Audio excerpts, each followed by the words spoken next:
So next जो है that is the hybrid unmanned aircraft. So generally these are the aircraft systems which are heavier than the unmanned aircraft systems. ठीक है, और ये capable होते हैं vertical take off and landing के.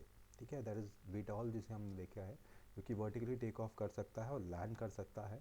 और प्रिंसिपली ये ड्रिवन होते हैं बाय द लिफ्ट डिवाइसेस या फिर इंजन्स जो इनको थ्रस्ट देता है ड्यूरिंग द फ्लाइट. ठीक है, and that is called the hybrid unmanned aircraft systems. Next we have the model remotely piloted aircraft system. So this is very important term. So model RPAS क्या है? That is a remotely piloted aircraft systems जिसका all up weight not exceeding 25 kg, जिसका जो maximum weight है वो 25 kg से exceed नहीं होता है. ठीक है, और जनरली इसको एजुकेशन, रिसर्च, डिज़ाइन, टेस्टिंग या रिक्रिएशनल पर्पसेस के लिए यूज़ किया जाता है और they are operated within the visual line of sight के अंदर ये ऑपरेट होते हैं. ठीक है, तो मॉडल RPAS क्या है? That is all up weight of less than 25 kg, education, research, design, testing और रिक्रिएशनल पर्पस के लिए यूज़ होता है and operated within the visual line of site. Next, the term operator.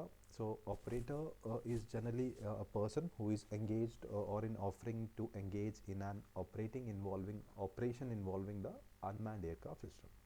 ठीक है, तो operator is generally a person जो UAS को या ड्रोन को ऑपरेट करेगा. ठीक है, so that is the operator. Next we have the person. Person includes an individual, a company, a firm, association of a person, body of individuals, local authority, the central government, the state government, any legal entity, whether incorporated or not. ठीक है, that is the person.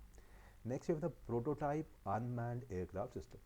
तो earlier हमने देखा था that was the model RPA, that model remotely piloted aircraft.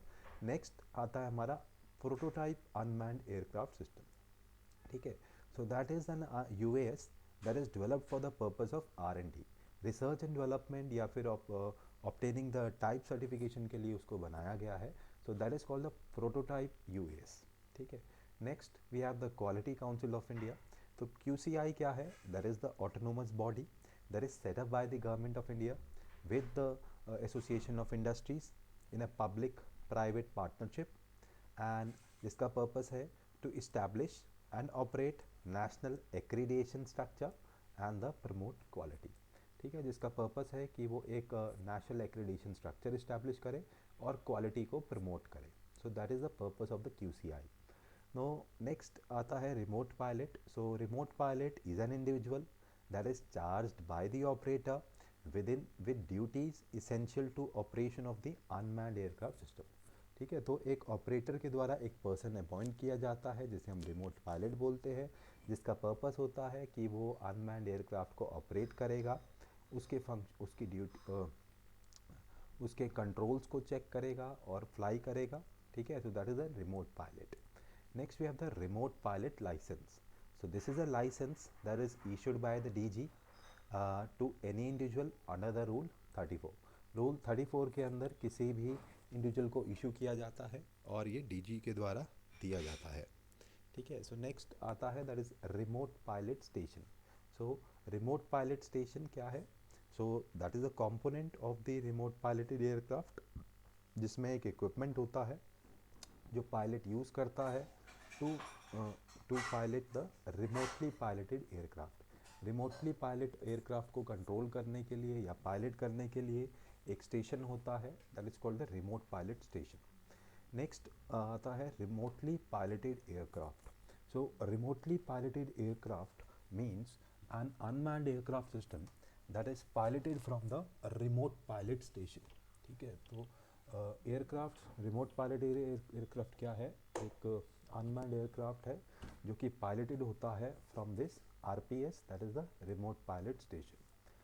Next, remotely piloted aircraft system, that is RPAS. So very important term. So that means an remotely piloted aircraft, it's associated remote, जिसके अंदर क्या क्या है? Remote pilot station है, required command है, control links है and any other component as specified in the type design. ठीक है, जो टाइप डिज़ाइन के अंदर जो भी कंपोनेंट्स है प्लस हमारे रिमोट पायलट स्टेशंस हैं, हमारे कम्युनिकेशन कंट्रोल लिंक्स है, हमारी रिक्वायर्ड कमांड्स है, तो ये सारी चीज़ें मिलके क्या बनाती हैं? रिमोटली पायलटेड एयरक्राफ्ट सिस्टम या फिर RPAS. नेक्स्ट आता है हमारा रोटर क्राफ्ट। रोटर क्राफ्ट क्या है, ये हैवियर होता है देन द एयरक्राफ्ट। इसमें क्या होता है, पावर जो होती है वो ड्रिवन बाय रोटर्स, रोटर से मिलता है, जैसे कि हमारा रोटर कॉप्टर है, हमारे क्वाड कॉप्टर्स हैं, ठीक है। So that is a rotor craft. Next आता है टाइप सर्टिफिकेट। तो type certificate means a certificate जो कि DGCA इशू करता है और any other authorised by the DG। और ये जनरली क्या होता है, एक सर्टिफाई किया जाता है अनमैन्ड एयरक्राफ्ट सिस्टम्स को ऑफ अ स्पेसिफिक टाइप, और ये मीट करता है requirements specified under these rules, ठीक है। तो एक अनमैन्ड एयरक्राफ्ट सिस्टम जो DG सर्टिफाई करता है और ये मीट करता है requirements of these rules. Next आता है the type of the unmanned aircraft systems, ठीक है। तो type of the unmanned aircraft system means all unmanned aircraft systems of the same basic design including all the modifications, ठीक है, except those modifications which result in the handling or the flight characteristics. Next आता है UIN, that is a unique identification number. This is very important term. So UIN क्या है, means a registration number of a UAS, ठीक है। So that is the registration number of the unmanned aircraft system. Next we have the unmanned aircraft system. So that is a means an aircraft that can operate autonomously or can be operated remotely without a pilot on board. So that is an unmanned aircraft system, as its name is already clear. Next आता है that is the unmanned aircraft system traffic management system. So that means a system that provide the traffic management for the safe and expeditious flow of the unmanned aircraft traffic, ठीक है। तो unmanned aircraft systems के traffic को manage करने के लिए there is also unmanned aircraft system traffic management system, ठीक है, जो अलाउ करता है कि कोलिजन ना हो, ट्रैफिक ना हो, ट्रैफिक इजीली मैनेज्ड हो between the manned and the unmanned aircraft systems through collaborative integration of the persons, information, technology, facility and the services, ठीक है। तो these all were the important terms through this act and in this rules.